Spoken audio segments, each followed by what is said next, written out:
ಎಲ್ರಿಗೂ ನಮಸ್ಕಾರ. ನೀವು ನೋಡ್ತಾ ಇದ್ದೀರಾ ಸುದ್ದಿ ಸಮಯ ನ್ಯೂಸ್ ಚಾನಲ್. ಇದು ಡೆನ್ ನೆಟ್ವರ್ಕ್. ನಾನು ಮಹರ್ಧರ ಕುಳಗಿ. ಮತ್ತೆ ಒಂದಿಷ್ಟು ಹೊಸ ಸುದ್ದಿಗಳನ್ನು ತೆಗೆದುಕೊಂಡು ನಾವು ನಿಮ್ಮ ಮುಂದೆ ಬರ್ತಾ ಇದ್ದೀವಿ. ಈ ದಿನದ ಪ್ರಮುಖ ಹೆಡ್ಲೈನ್ಸ್ಗಳನ್ನು ನೋಡ್ಕೊಂಡು ಬರೋಣ. ಬಾಬು ಜಗಜೀವನ್ ರಾಮ್ ಭವನಕ್ಕೆ ಮೀಸಲಿಟ್ಟ 50 ಲಕ್ಷ ಹಣ ಲಪಟಾಯಿಸಿದ ಸಮಾಜ ಕಲ್ಯಾಣ ಅಧಿಕಾರಿಯನ್ನ ಜೈಲಿಗಟ್ಟಬೇಕು. 1 ವಾರದೊಳಗೆ ಭವನ ಕಾಮಗಾರಿ ಆರಂಭಿಸದೇ ಇದ್ದರೆ ಜಿಲ್ಲಾಧಿಕಾರಿಗಳ ಕಚೇರಿ ಮುಂದೆ ಹೋರಾಟ ಮಾಡಲಾಗುವುದು. ಫರ್ನಾಂಡಿಸ್ ಎಚ್ಚರಿಕೆ. ವಿಶ್ವ ಕನ್ನಡಿಗರ ಸಂಸ್ಥೆ ಹಾಗೂ ವೀರ ಕನ್ನಡಿಗರ ಸೇನೆ ವತಿಯಿಂದ ನಗರದ ರಂಗಮಂದಿರದಲ್ಲಿ ಜರುಗಿದ ಗಡಿ ಕನ್ನಡಿಗರ ಉತ್ಸವ, 70ನೇ ಕರ್ನಾಟಕ ರಾಜ್ಯೋತ್ಸವ ಮತ್ತು ಕರ್ನಾಟಕ ಕಾಯಕ ರತ್ನ ಪ್ರಶಸ್ತಿ ಪ್ರದಾನ ಸಮಾರಂಭ. ರಾಜ್ಯೋತ್ಸವ ಪ್ರಶಸ್ತಿ ಪುರಸ್ಕೃತರಿಗೆ ಗೌರವ ಸನ್ಮಾನ. ಹೈದರಾಬಾದ್ ಮಹಾನಗರದ ಜಿಯಾಗೂಡ ನಗರಸಭೆ ಮೈದಾನದಲ್ಲಿ ಭಕ್ತ ಕನಕದಾಸರ 538ನೇ ಜಯಂತಿ ಉತ್ಸವ. ಕುರಿಗಳ ಮಹಾಬಲಿ ನಿಲ್ಲಿಸಬೇಕು, ಭಕ್ತಿಯಿಂದ ದೇವರನ್ನ ಪೂಜಿಸಬೇಕು. ಪೂಜ್ಯ ಶಾಂತಮಯ್ಯ ಸ್ವಾಮೀಜಿ, ಪತ್ರಕರ್ತ ಧರ್ಮೇಂದ್ರ ಪೂಜಾರಿ ಭಾಗಿ. ಇಂದಿನ ಒಂದಿಷ್ಟು ವಾರ್ತೆಗಳ ವಿವರಗಳನ್ನು ನೋಡ್ಕೊಂಡು ಬರೋಣ. ಬಾಬು ಜಗಜೀವನ್ ರಾಮ್ ಭವನಕ್ಕೆ ಮೀಸಲಿಟ್ಟಿರುವಂತಹ ಸುಮಾರು 50 ಲಕ್ಷ ಹಣ ಲಪಟಾಯಿಸಿದ ಸಮಾಜ ಕಲ್ಯಾಣ ಇಲಾಖೆಯ ಉಪನಿರ್ದೇಶಕರನ್ನು ಜೈಲಿಗೆ ಕಳುಹಿಸಬೇಕು. ಹಾಗೆ ಈ ಭವನ ಕಾಮಗಾರಿಯನ್ನು ಜಿಲ್ಲಾ ಉಸ್ತುವಾರಿ ಮಂತ್ರಿಗಳು ಘೋಷಿಸಿದಂತೆ 1 ವಾರದೊಳಗೆ ಜಾರಿ ಮಾಡಬೇಕು. ಇಲ್ಲದೇ ಇದ್ದರೆ ಜಿಲ್ಲಾಧಿಕಾರಿಗಳ ಕಚೇರಿ ಮುಂದೆ ಅನಿರ್ದಿಷ್ಟಾವಧಿ ಮುಷ್ಕರ ನಡೆಸಲಾಗುವುದು ಎಂದು ಮಾದಿಗ ದಂಡೋರ ಮಾದಿಗ ಮೀಸಲಾತಿ ಹೋರಾಟ ಸಮಿತಿಯ ರಾಜ್ಯ ಕಾರ್ಯಾಧ್ಯಕ್ಷರಾಗಿರುವಂತಹ ಫರ್ನಾಂಡಿಸ್ ಹಿಪ್ಪಳಗಾಂವ್ ಎಚ್ಚರಿಕೆಯನ್ನು ಕೊಟ್ಟರು. ನಗರದ ಪತ್ರಿಕಾ ಭವನದಲ್ಲಿ ಮಂಗಳವಾರ ಕರೆದ ಸುದ್ದಿಗೋಷ್ಠಿಯನ್ನು ಉದ್ದೇಶಿಸಿ ಮಾತನಾಡಿರುವಂತಹ ಅವರು 2012-13ನೇ ಸಾಲಿನಲ್ಲಿ ಬೀದರ್ ನಗರದಲ್ಲಿ ಡಾಕ್ಟರ್ ಬಾಬು ಜಗಜೀವನ್ ರಾಮ್ ಭವನ ನಿರ್ಮಾಣಕ್ಕೆ ಅಂದಿನ ಸಮಾಜ ಕಲ್ಯಾಣ ಸಚಿವ ಎ ನಾರಾಯಣಸ್ವಾಮಿ ಅವರು 1 ಕೋಟಿ ರೂಪಾಯಿಯನ್ನು ಒಂದು ಅನುದಾನವನ್ನು ಭವನ ನಿರ್ಮಾಣಕ್ಕೆ ಮಂಜೂರು ಮಾಡಿದ್ರು ಅನ್ನುವಂಥ ಮಾಹಿತಿಯನ್ನು ಅವರು ಕೊಟ್ಟರು. 2012-13ನೇ ಸಾಲಿನಲ್ಲಿ ಭವನ ನಿರ್ಮಾಣಕ್ಕೆ ಮೀಸಲಿಟ್ಟ 1 ಕೋಟಿ ರೂಪಾಯಿ ಉಳಿದಿರುತ್ತದೆ. ಆನಂತರ ಕಾಮಗಾರಿ ಪ್ರಾರಂಭಿಸಲು ಸಮಾಜ ಕಲ್ಯಾಣ ಉಪನಿರ್ದೇಶಕರು ಹಿಂದೇಟು ಹಾಕಿದ್ದಾರೆ. ಹೋಗಿ ವಿಚಾರಿಸಿದಾಗ 1 ಕೋಟಿ ರೂಪಾಯಿಗಳು ನಿರ್ಮಿತಿ ಕೇಂದ್ರಕ್ಕೆ ಹಣ ಬಿಡುಗಡೆ ಮಾಡಿರುತ್ತೇವೆ ಎನ್ನುವಂಥ ಮಾತನ್ನು ಹೇಳ್ತಾರೆ. ಸಮಾಜ ಕಲ್ಯಾಣ ಇಲಾಖೆ ಉಪನಿರ್ದೇಶಕರಿಗೆ ವಿಚಾರ ಮಾಡಿದಾಗ 1 ಕೋಟಿ ರೂಪಾಯಿಯಲ್ಲಿ 50 ಲಕ್ಷ ರೂಪಾಯಿ ಸರ್ಕಾರ ಹಿಂದಕ್ಕೆ ಪಡೆದಿದೆ ಎಂದು ಹೇಳ್ತಾರೆ. ಉಳಿದ 50 ಲಕ್ಷ ರೂಪಾಯಿ ಅಧಿಕಾರಿಗಳು ನುಂಗಿ ನೀರು ಕುಡಿದಿದ್ದಾರೆ ಎನ್ನುವಂಥ ಆರೋಪವನ್ನು ಮಾಡಿದರು.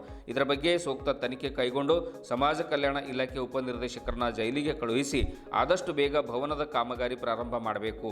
ಒಂದು ವೇಳೆ ವಿಳಂಬ ಮಾಡಿದ್ದೇ ಆದಲ್ಲಿ ಜಿಲ್ಲಾಧಿಕಾರಿಗಳ ಕಚೇರಿ ಎದುರುಗಡೆ ಅನಿರ್ದಿಷ್ಟಾವಧಿ ಧರಣಿಯನ್ನ ಸತ್ಯಾಗ್ರಹವನ್ನು ಹಮ್ಮಿಕೊಳ್ಳುತ್ತೇವೆ ಎನ್ನುವಂಥ ಮಾತನ್ನ ಫರ್ನಾಂಡಿಸ್ ಹಿಪ್ಪಳಗಾಂವ್ ಹೇಳ್ತಾರೆ. ಮಾದಿಗ ದಂಡೋರ ಮಾದಿಗ ಮೀಸಲಾತಿ ಹೋರಾಟ ಸಮಿತಿಯ ಜಿಲ್ಲಾ ಅಧ್ಯಕ್ಷ ವಿಜಯಕುಮಾರ್ ಹಿಪ್ಪಳಗಾಂವ್, ಜಿಲ್ಲಾ ಉಪಾಧ್ಯಕ್ಷ ಕಮಲಾಕರ್ ಹೆಗಡೆ, ಸಾಮಾಜಿಕ ಜಾಲತಾಣ ಮುಖ್ಯಸ್ಥ ಹರೀಶ್ ಗಾಯಕ್ವಾಡ್, ಸದಸ್ಯರಾದ ಅಬ್ರಹಾಂ ಸೂರ್ಯವಂಶಿ, ರಾಹುಲ್ ನಂದಿ, ಮಾರ್ಕ್ ಸಾಗರ್ ಹಾಗೂ ಇತರರು ಪತ್ರಿಕಾಗೋಷ್ಠಿಯಲ್ಲಿ ಉಪಸ್ಥಿತರಿದ್ದರು. ಆತ್ಮೀಯ ಪತ್ರಿಕಾ ಹಾಗೂ ಎಲೆಕ್ಟ್ರಾನಿಕ್ ಮೀಡಿಯಾದ ಬಂಧುಗಳೇ, ಮಾದಿಗ ದಂಡೋರ ಮಾದಿಗ ಮೀಸಲಾತಿ ಹೋರಾಟ ಸಮಿತಿ ವತಿಯಿಂದ ಇವತ್ತು ಪತ್ರಿಕಾಗೋಷ್ಠಿ ಕರೆಯಲಾಗಿದೆ. ಕಾರಣ, ಬೀದರ್ ನಗರದಲ್ಲಿ ಸುಮಾರು 20 ವರ್ಷದಿಂದ ಹೋರಾಟ ಮಾಡ್ತಾಯಿದ್ವಿ.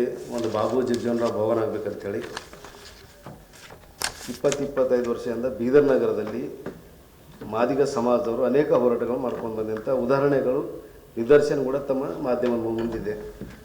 20 ವರ್ಷದಿಂದ ಬರೀ ಬೀದರ್ ನಗರದಲ್ಲಿ ಒಂದು ಬಾಬು ಜಗಜೀವನ್ ರಾಮ್ ಭವನ ಬೇಕು. ಈ ಸಮಾಜಕ್ಕೆ, ಈ ಬಡ ಸಮಾಜದ ಮದುವೆ ಮಾಡ್ಕೊಳ್ಳೋಕೆ, ಸಂಭ್ರಮ ಮಾಡೋಕ್ಕೆ, ಯಾವುದೇ ಕಾರ್ಯಕ್ರಮ ಮಾಡಬೇಕಂದ್ರೆ ಮಾದಿಗರಿಗೆ ಒಂದು ಸಮುದಾಯ ಭವನ ಇಲ್ಲ ಅಂತೇಳಿ ಹೋರಾಟ ಸುಮಾರು 2012ರಿಂದ ಇಲ್ಲಿವರೆಗೂ ಮಾಡ್ಕೊತಾ ಬಂದಿದ್ದೀವಿ.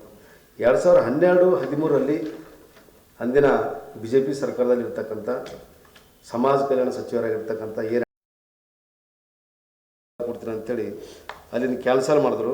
ಅಲ್ಲೆಲ್ಲ ಪಾಯ ಹೊಡೆದು ಕಾಲಮ್ಸ್ ಎಲ್ಲ ರೆಡಿ ಆಗಿದ್ದು, ಬೇರೆ ಕಡೆ ಕೊಡ್ತೀನಿ ಅಂತ ಹೇಳಿದ ಸರಿಯಪ್ಪ ಅಂಥೇಳಿ ಮತ್ತೆ DC ಆಫೀಸ್ ಅಲೆದಾಡಿ ಆವಾಗ HR ಮಾದೇವರು ಬಂದರು. ಸರ್ ನಮ್ಗೆ ಬೇರೆ ಕಡೆ ಜಾಗ ಕೊಡ್ತೀನಿ ಅಂತ ಹೇಳಿದ್ರು. ಆಲ್ರೆಡಿ ಕಾಮಗಾರಿ ಸ್ಟಾರ್ಟ್ ಆಗಿತ್ತು.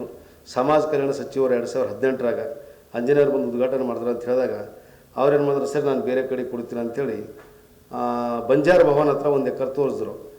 ಅಲ್ಲೆಲ್ಲ ನೋಡಿ ಮಟ್ಟಿ ಬಂದಮೇಲೆ ಬಂಜಾರ ಭವನದಲ್ಲಿ 1 ಎಕರೆ ಕೊಟ್ಟರು. ಅದ್ರ ಪಕ್ಕನೇ ನಮ್ಗೆ 1 ಎಕರೆ ಕೊಟ್ಟರು. ಆಮೇಲೆ ಸರ್ ಅವ್ರು ಪಾಡಿ ಮಾಡಿಕೊಡ್ರು ಅಂತ ಹೇಳಿದಾಗ, ಇಲ್ಲ ಜಗದ ಮೇಲೆ ಸ್ಟೇ ಇದೆ, ಕೋರ್ಟ್ ಆರ್ಡ್ರ್ ಇದೆ, ಯಾರೋ ಕೋರ್ಟಿಗೆ ಹೋಗಿದ್ದಾರೆ ಅಂತ ಹೇಳಿದ್ರು. ಕೋರ್ಟ್ನಾಗ ಡಿಸ್ಮಿಸ್ ಬಿದ್ದ, ಆಲ್ರೆಡಿ ಡಿಸ್ಮಿಸ್ ಆಗಿದೆ, ಅವ್ರಿಗೆ ಗೊತ್ತಿಲ್ಲ. ಅದಕ್ಕೆ ನಾನೇ ಕೋರ್ಟಿಗೆ ಅಡ್ಡಾಡಿ ಅಲ್ಲಿರ್ತಕ್ಕಂಥ ಅದು ಡಿಸ್ಮಿಸ್ ಆಗಿಂದು ಒಂದು ಜಜ್ಮೆಂಟ್ ಕಾಪಿ ತಂದು DC ಅವ್ರಿಗೆ ಕೊಡೋತ್ತಿನಾಗ HR ಮಾದಿರೋ ಟ್ರಾನ್ಸ್ಫರ್ ಆದರು. ಮತ್ತು ಗೋವಿಂದ ರೆಡ್ಡಿ ಅಂತೇಳಿ ಬಂದರು. ವಿಶ್ವ ಕನ್ನಡಿಗರ ಸಂಸ್ಥೆ ಹಾಗೂ ವೀರ ಕನ್ನಡಿಗರ ಸೇನೆ ವತಿಯಿಂದ ನಗರದ ಜಿಲ್ಲಾ ರಂಗಮಂದಿರದಲ್ಲಿ ಗಡಿ ಕನ್ನಡಿಗರ ಉತ್ಸವವನ್ನು ಆಯೋಜನೆ ಮಾಡಲಾಗಿತ್ತು. ಜೊತೆಗೆ 70ನೇ ಕರ್ನಾಟಕ ರಾಜ್ಯೋತ್ಸವ ಸಮಾರಂಭ, ಕರ್ನಾಟಕ ಕಾಯಕ ರತ್ನ ಪ್ರಶಸ್ತಿ ಪ್ರದಾನ ಸಮಾರಂಭ ಆಯೋಜಿಸಿದ ವಿವಿಧ ರಂಗಗಳಲ್ಲಿ ಹಾಗೂ ಸೇವೆ ಸಲ್ಲಿಸಿರುವಂತಹ ಸಾಧಕರನ್ನ ಸನ್ಮಾನ ಸಮಾರಂಭ ಏರ್ಪಡಿಸಲಾಗಿತ್ತು. ಇತ್ತೀಚೆಗೆ ರಾಜ್ಯ ಸರ್ಕಾರದ ವತಿಯಿಂದ ಕನ್ನಡ ರಾಜ್ಯೋತ್ಸವ ಪ್ರಶಸ್ತಿ ಪುರಸ್ಕೃತರಾಗಿರುವಂತಹ ಮಡಿವಾಳಯ್ಯ ಸಾಲಿ ಅವರ ಒಂದು ಖ್ಯಾತ ತಬಲಾ ವಾದಕರಿಗೆ ಗೌರವ ಸನ್ಮಾನವನ್ನು ನೆರವೇರಿಸಲಾಯಿತು. ಕಾರ್ಯಕ್ರಮದಲ್ಲಿ ವಿವಿಧ ಶಾಲೆಯ ಮಕ್ಕಳು ಪಾಲ್ಗೊಂಡು ಕಾರ್ಯಕ್ರಮವನ್ನು ವೀಕ್ಷಣೆ ಮಾಡಿದರು. ವೇದಿಕೆ ಮೇಲೆ ಅರ್ಜುನ್ ಭಂಗೂರೆ, ಸುಬ್ಬಣ್ಣ ಕರಕನಳ್ಳಿ, ಸಾಹಿತಿ ಡಾಕ್ಟರ್ ಸುನೀತಾ ಕೂಡ್ಲಿಕರ್, ಶಶಿ ಪಾಟೀಲ್ ಚೌಳಿ, ಉಮೇಶ್ ವಾರಳಿಕರ್, ಸಂಘಟನೆಯ ರಾಜ್ಯಾಧ್ಯಕ್ಷ ಡಾಕ್ಟರ್ ವಿಶ್ವನಾಥ್ ಸೇರಿದಂತೆ ಹಲವರು ಉಪಸ್ಥಿತರಿದ್ದರು. ನಾಡಗೀತೆ ಹಾಗೂ ಸ್ವಾಗತ ಗೀತೆಯನ್ನು ಕಲಾವಿದರು ನೆರವೇರಿಸಿಕೊಟ್ರು. ಯಾಕಂತಂದ್ರೆ ಏನಾಗಿದೆ ಅಂತಂದ್ರೆ ಕನ್ನಡಿಗರ ಒಳ್ಳೆತನ, ಕನ್ನಡಿಗರ ಒಳ್ಳೆ ಗುಣ, ಕನ್ನಡಿಗರ ಸೌಹಾರ್ದತೆ, ಕನ್ನಡಿಗರ ಪ್ರೀತಿ, ಅಭಿಮಾನ, ಗೌರವವನ್ನ ಇವತ್ತು ಕೆಲವೊಂದು ಬೇರೆ ರಾಜ್ಯದಿಂದ, ಬೇರೆ ದೇಶಗಳಿಂದ, ಬೇರೆ ಜಾಗಗಳಿಂದ ಬಂದು ದುರುಪಯೋಗ ಪಡಿಸ್ಕೊಳ್ತಾ ಇದ್ದಾರೆ. ಅದು ನಿಜವಾಗ್ಲೂ ನೋವಾಗ್ತಾ ಇದೆ. ನಾವು ಏನೋ ಬಿಡು ಪಾಪ ಎಲ್ಲ ನಮ್ಮವರೇ ಅಂತ ಹೇಳಿ ಯಾವುದೇ ರಾಜ್ಯದಿಂದ, ಯಾವುದೇ ದೇಶದಿಂದ ಬಂದಾಗ್ಲೂ ಕೂಡ ಅವ್ರನ್ನ ಗೌರವ ಪ್ರೀತಿಯಿಂದ ಕಾಣ್ತಾ ಇರ್ತೀವಿ. ಆದ್ರೆ ಇವತ್ತು ನಮ್ಮ ಮೇಲೆ ದಬ್ಬಾಳಿಕೆ ಮಾಡಕ್ ಬಂದ್ರೆ ಒತ್ತು ಓಡಿಸೋದು ತಾಕತ್ತು ಕರ್ನಾಟಕದಲ್ಲಿ ಕದಂಬರು, ಗಂಗರು, ರಾಷ್ಟ್ರಕೂಟರು, ಚೋಳರು ಆಳಿದಂತ ನಾಡು. ನಮ್ಮಲ್ಲಿ ಒಂದು ಮಾತಿದೆ, ಮನೆಗೊಬ್ಬ ಓಬವ್ವ ಮುನ್ನುಗ್ಗಿ ಬಾರವ್ವ, ಮನೆಗೊಬ್ಬ ರಾಯಣ್ಣ ಮುನ್ನುಗ್ಗಿ ಬಾರಣ್ಣ ಅಂತ. ನಮ್ಮ ಕನ್ನಡಿಗರು ಶಾಂತಿ ಪ್ರಿಯರೇ, ಸೌಹಾರ್ದ ಪ್ರಿಯರೇ, ಆದ್ರೆ ನಿಂತ್ರೆ ಕ್ರಾಂತಿ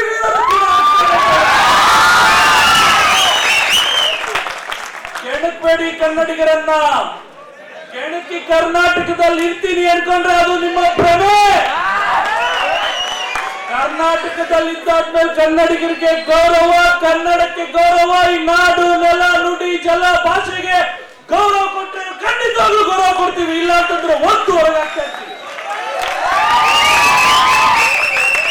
ಇವತ್ತು ಪ್ರಪಂಚದಲ್ಲೇ ಯಾವುದಾದರೂ ಒಂದು ಭಾಷೆಗೆ ಸ್ವಂತ ಲಿಪಿ ಇದೆ ಅಂದ್ರೆ ಅದು ಕನ್ನಡಕ್ಕೆ ಮಾತ್ರ ಅಂತ ಹೆಜ್ಜೆ ತಟ್ಕೊಂಡು ಹೇಳ್ತೀವಿ. ಪ್ರಪಂಚದಲ್ಲೇ ಯಾವುದಾದರೂ ಒಂದು ಭಾಷೆ 2000 ವರ್ಷಗಳಿಗೂ ಅಧಿಕವಾಗಿ ಹಿಂದೆ ಇದೆ ಅಂತಂದ್ರೆ, ಹಿಂದಿಂದು ಹುಟ್ಟಿದೆ ಅಂತಂದ್ರೆ ಅದು ಕನ್ನಡ ಮಾತ್ರ ಅಂತ ಹೇಳಕ್ಕೆ ಇಚ್ಛೆಪಡ್ತೀನಿ. ಈ ಸಮಾಜದಲ್ಲಿ ತುಂಬಿಕೊಂಡಿರುವಂತಹ ಮೂಢನಂಬಿಕೆಯಿಂದ ಭಕ್ತರು ಹೊರಗೆ ಬರಬೇಕು. ಭಕ್ತಿಯಿಂದ ದೇವರನ್ನು ಭಜಿಸಿ ಒಲಿಸಿಕೊಳ್ಳಬೇಕು. ದೇವರ ಹೆಸರ ಮೇಲೆ ನಡೆಯುವಂತಹ ಬಲಿ ನಿಲ್ಲಬೇಕು. ಶ್ರೇಷ್ಠ ಗುರು ಭಕ್ತಿ ಭಾವದಿಂದ ಕೃಷ್ಣನನ್ನು ಒಲಿಸಿಕೊಂಡಿರುವುದು ಕನಕದಾಸರು ನೀಡಿರುವಂತಹ ತತ್ವ ಸಂದೇಶವನ್ನು ನಿಜ ಜೀವನದಲ್ಲಿ ಅಳವಡಿಸಿಕೊಳ್ಳಬೇಕು ಎಂದು ಕರ್ನಾಟಕದ ಹಾಲುಮತ ಗುರುಪೀಠದ ಪರಮ ಪೂಜ್ಯ ರೇವಣಸಿದ್ದೇಶ್ವರ ಶಾಂತಮಯ್ಯ ಸ್ವಾಮೀಜಿಯವರು ಹೇಳ್ತಾರೆ. ಅವರು ಹೈದರಾಬಾದ್ ಮಹಾನಗರದ ಜಿಯಾಗೂಡ ನಗರಸಭೆ ಮೈದಾನದಲ್ಲಿ ಭಕ್ತ ಕನಕದಾಸರ 538ನೇ ಜಯಂತಿ ಉತ್ಸವದಲ್ಲಿ ದಿವ್ಯ ಸಾನ್ನಿಧ್ಯವನ್ನು ವಹಿಸಿ ಮಾತನಾಡ್ತಾರೆ. ಆಸೆ ಎಂಬುದು ಇರಬಾರದು. ಬಂಗಾರದಂತಹ ಮಾತುಗಳನ್ನು ನಿರಂತರವಾಗಿ ಕೇಳುತ್ತಿರಬೇಕು. ಶಿವಶರಣರ ವಚನದಂತೆ ಮಾತು ಮಾಣಿಕ್ಯದಂತಿರಬೇಕು.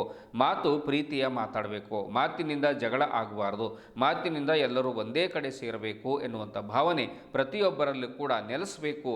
ಅಂದಾಗ ಮಾತ್ರ ಈ ಒಂದು ಬದುಕಿನಲ್ಲಿ, ಈ ಒಂದು ಸಮಾಜದಲ್ಲಿ ಮಾನವೀಯ ಮೌಲ್ಯಗಳನ್ನು ಬಿತ್ತಲಿಕ್ಕೆ ಸಾಧ್ಯ ಆಗುತ್ತೆ ಅನ್ನುವಂಥ ಒಂದು ತೂಕದ ಮಾತುಗಳನ್ನು ಅವರು ಹೇಳ್ತಾರೆ. ಸಮಾರಂಭವು ಜ್ಯೋತಿ ಬೆಳಗುವ ಮೂಲಕ ಉದ್ಘಾಟಿಸಿ ಮಾತನಾಡಿದ ನಗರದ ಟ್ರಾಫಿಕ್ ಡಿಸಿಪಿ ಕನ್ನಡಿಗರಾದ ರಾಹುಲ್ ಹೆಗಡೆ IPS ಅವರು ಸಂದೇಶವನ್ನು ಇಂದು ನಮ್ಮ ಸಮಾಜಕ್ಕೆ ಬಹಳ ಮುಖ್ಯ.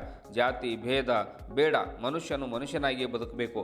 ನಾವು ಹೈದರಾಬಾದ್ನಲ್ಲಿ ವಾಸಿಸುತ್ತಿದ್ದರೂ ಕೂಡ ಕನ್ನಡ, ಕರ್ನಾಟಕ ಮತ್ತು ನಮ್ಮ ಸಂಸ್ಕೃತಿ ಎಂದಿಗೂ ನಮ್ಮ ಹೃದಯದಿಂದ ದೂರವಾಗುವುದಿಲ್ಲ. ಎಲ್ಲರನ್ನ ಒಂದೆಡೆಗೆ ಸೇರಿಸುವಂತೆ ಕಾರ್ಯ ಮಾಡುತ್ತದೆ. ಒಗ್ಗಟ್ಟು ಸಮಾಜದ ಅಭಿವೃದ್ಧಿಗೆ ನಾಂದಿ ಹಾಡುತ್ತದೆ ಎನ್ನುವಂಥ ಮಾತನ್ನು ಹೇಳಿದರು. ವೈಜನಾಥಪ್ಪ ಹಿರೋಡೆ, ಜಗನ್ನಾಥ್ ಕುಂಟಬೀರ್ ಅವರಿಗೆ ಕನಕಶ್ರೀ ಪ್ರಶಸ್ತಿಯನ್ನು ನೀಡಿ ಗೌರವಿಸಲಾಯಿತು. ಸಮಾರಂಭದಲ್ಲಿ ತುಮಕುಂಟ ಅರುಣಕುಮಾರ್, ಭಾಲ್ಕಿಯ ಬಾಲಾಜಿ ಜಬಾಡೆ, ನಾಗರಾಜ್ ಸೊರಾಳೆ, ದರ್ಪಲ್ಲಿ ನರಸಿಂಹ, ಧರ್ಮೇಂದ್ರ ಪೂಜಾರಿ ಹಾಜರಿದ್ದರು. ವೇದಿಕೆ ಮೇಲೆ ರಾಜ್ಕುಮಾರ್ ಮನ್ನಳ್ಳಿ, ಬಸವರಾಜ್ ಲಾದಾ, ಅಮರನಾಥ್ ಹಿರೋಡೆ, ಶಿವಾಜಿ ಕುಂಟವೀರ್, ಪ್ರಭು ಪೂಜಾರಿ ಸೇರಿದಂತೆ ಇನ್ನಿತರರು ಉಪಸ್ಥಿತರಿದ್ದರು. ಇದುವರೆಗೂ ಸುದ್ದಿ ಕೊಟ್ಟಿರುವ ನಾನು ಮಹಾರುದ್ರ ಡಾಕುಳಗಿ. ಮತ್ತೆ ಮುಂದಿನ ವಾರ್ತೆಗಳೊಂದಿಗೆ ಭೇಟಿಯಾಗೋಣ. ವಂದನೆಗಳು.